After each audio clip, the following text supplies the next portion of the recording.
KS. Ashwath ಅವರು ಕನ್ನಡ ಚಿತ್ರರಂಗದ ಹೆಮ್ಮೆಯ ನಟರಲ್ಲಿ ಒಬ್ಬರು.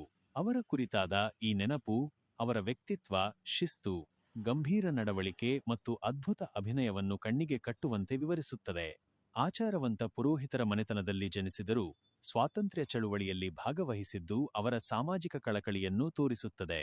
ಸರ್ಕಾರಿ ನೌಕರಿಯಲ್ಲಿ 12 ವರ್ಷ ಸೇವೆ ಸಲ್ಲಿಸಿದ ನಂತರ ಚಿತ್ರರಂಗಕ್ಕೆ ಬಂದಿದ್ದು ಅವರ ಪ್ಯಾಷನ್ ಮತ್ತು ಕಲಾತ್ಮಕ ತುಡಿತವನ್ನು ಎತ್ತಿ ತೋರಿಸುತ್ತದೆ. ಸ್ತ್ರೀ ರತ್ನದಿಂದ ಹಿಡಿದು ಶಬ್ದವೇದಿಯವರೆಗೆ ಅವರು ನಿರ್ವಹಿಸಿದ ವೈವಿಧ್ಯಮಯ ಪಾತ್ರಗಳು ಅವರ ಅಭಿನಯದ ವ್ಯಾಪ್ತಿಯನ್ನು ಸಾರಿ ಹೇಳುತ್ತವೆ.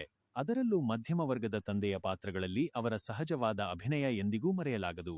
7 ವಂಡರ್ಸ್ ಆಫ್ ದ ವರ್ಲ್ಡ್ ಎಂಬ ಇಂಗ್ಲಿಷ್ ಚಿತ್ರದಲ್ಲಿನ ಅವರ ಕಿರುಪಾತ್ರವು ಅಂತರರಾಷ್ಟ್ರೀಯ ಮಟ್ಟದಲ್ಲೂ ಅವರ ಗುರುತನ್ನು ಮೂಡಿಸಿತ್ತು.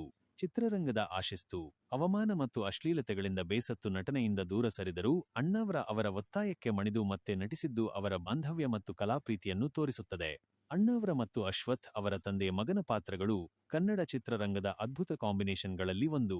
ಇಬ್ಬರು ದಿಗ್ಗಜ ಕಲಾವಿದರು ಒಂದೇ ತೆರೆಯಲ್ಲಿ ಮಿಂಚಿದ್ದು ಪ್ರೇಕ್ಷಕರಿಗೆ ಹಬ್ಬವಾಗಿತ್ತು. ತುಮಕೂರು ವಿಶ್ವವಿದ್ಯಾನಿಲಯವು ಅವರಿಗೆ ನೀಡಿದ ಗೌರವ ಡಾಕ್ಟರೇಟ್ ಅವರ ಕೊಡುಗೆಗೆ ಸಂದ ಗೌರವವಾಗಿದೆ. ಕೆ.ಎಸ್. ಅಶ್ವಥ್ ಅವರು ತಮ್ಮ ವಿಶಿಷ್ಟ ಅಭಿನಯ ಶೈಲಿ ಮತ್ತು ಗಣನೀಯ ಕೊಡುಗೆಗಳ ಮೂಲಕ ಕನ್ನಡ ಚಿತ್ರರಂಗದಲ್ಲಿ ಅಜರಾಮರರಾಗಿದ್ದಾರೆ. ಅವರಿಗೆ ನಮ್ಮ ಗೌರವಪೂರ್ವಕ ನಮನಗಳು.